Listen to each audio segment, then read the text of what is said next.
Bonjour, chers auditeurs, and welcome back to the episode breakdown. This week, we're covering episode 51. Now, like many times in the past, I'm taking some time to cover a pre-breakdown topic. What's up for discussion today, you ask? Well, we're going to talk about Son Goku, or more appropriately, the way I pronounce Son Goku. There's been a lot of heated conversation about how I pronounce his name. Listen, I don't care how you want to pronounce Goku. If you prefer Goku, fine. If you prefer your Frieza with an I, fine. If you think Bulma's last name is Brief, even though that's a dubism and the only person in the series named Brief is Dr. Brief and Bulma only has a singular name in the manga and the original Japanese version, well, I'll argue that point, but I won't hold it against you. But I grew up with the Japanese version of the series. It's why you don't hear much Bruce Faulkner in the score, why we try to use Japanese names of attacks and characters, why we use the Japanese score instead. I grew up hearing Son Goku. By the way, fun fact, Son is actually Goku's surname. It's the Japanese tradition of saying the surname first. So, ultimately, I'm going to keep saying Goku. If you don't like that, well, that's not my problem. Find something more important to be upset about and move on with your lives. Just be happy I'm not saying Krillin, though that is actually how I spell it.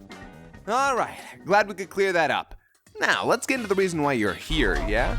We start with Bulma here. I needed a long, open-mouth shot as she lifts Trunks. Unfortunately, she's talking during this animation, so I pulled the open-mouth flap into Photoshop, then did some masking and moved it with her head. These flaps for Gohan here are newly drawn by Kerbifer, as are these for Veggie, these flaps and expression here, his flaps here, Tenshinhan's flaps and expression here, Vegeta's mouth here, Piccolo's mouth here, Android 16's flaps here and here, Krillin's flaps here, Cell's flaps here, Vegeta's here and here, and Cell's flaps here and here. I drew some new flaps on Trunks here, and had to do some modifications to Cell here as he does not originally talk in this shot. And that's that for lip flaps. Relatively simple this time around. I mean, besides all the newly acquired art assets. Thanks, Gerb! Now, let's get straight into visual edits. The first real visual edit you see is for the musical sequence here. Moscow actually put together this little sing-along graphic, and this little eye squint on Goku here was drawn by Mark Swint. The next shot is Piccolo and Tenshinhan here. I needed them switched to keep consistency as well as Popo removed from the shot, so I did.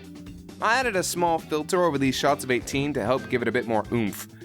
With this shot of Krillin, I took another shot of Krillin squinting his eyes and put them here to help better transition the scene. Now, keeping on track with changing Krillin's expressions, we also have this shot here, here, here, and here.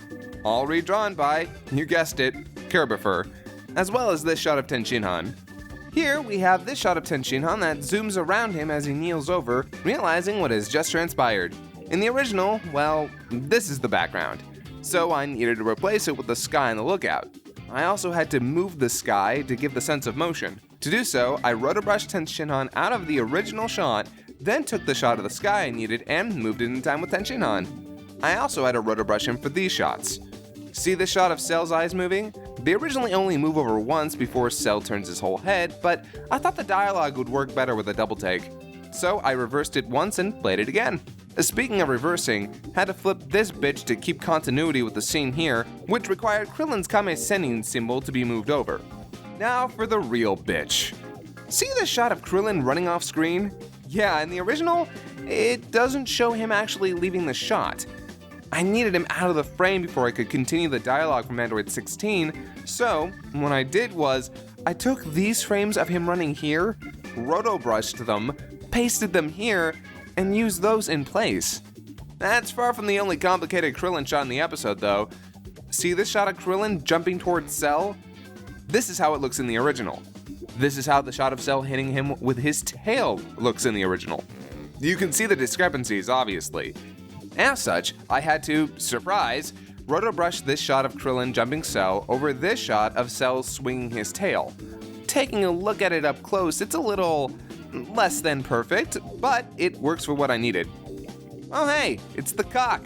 Welcome back, cock. Okay, so the the solar flare image is, it's a little really suggestive. We tried not to make it overtly sexual and just disturbing. Implications more than anything. Finally, we have the eye catch. Whew, this was a doozy.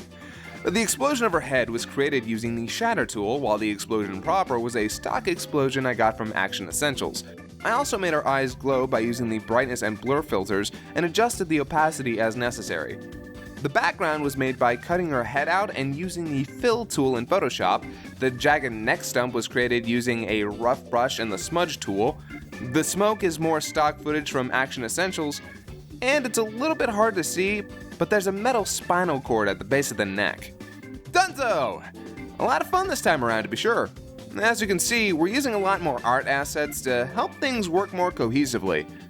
Now, with those out of the way, let's finish her off with fun facts! This opening bit was not originally going to be part of the episode.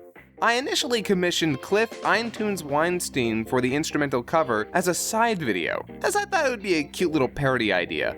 I ended up talking to Lanny and Taka about it though, and we came to the conclusion that it was a simple, effective way to present their training as well as make things more interesting.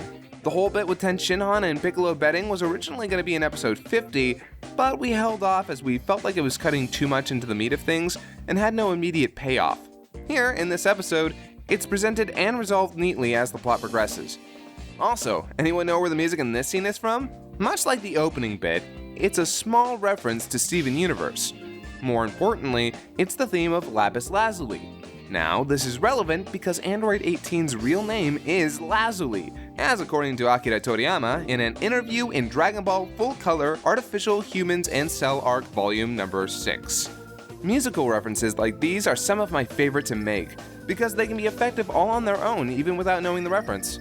There is a director's cut version of this episode that exists. It has a certain scene with Goku and Gohan, one with a certain transformation in it. It'll be in episode 52. It's fully edited. Just you wait for it.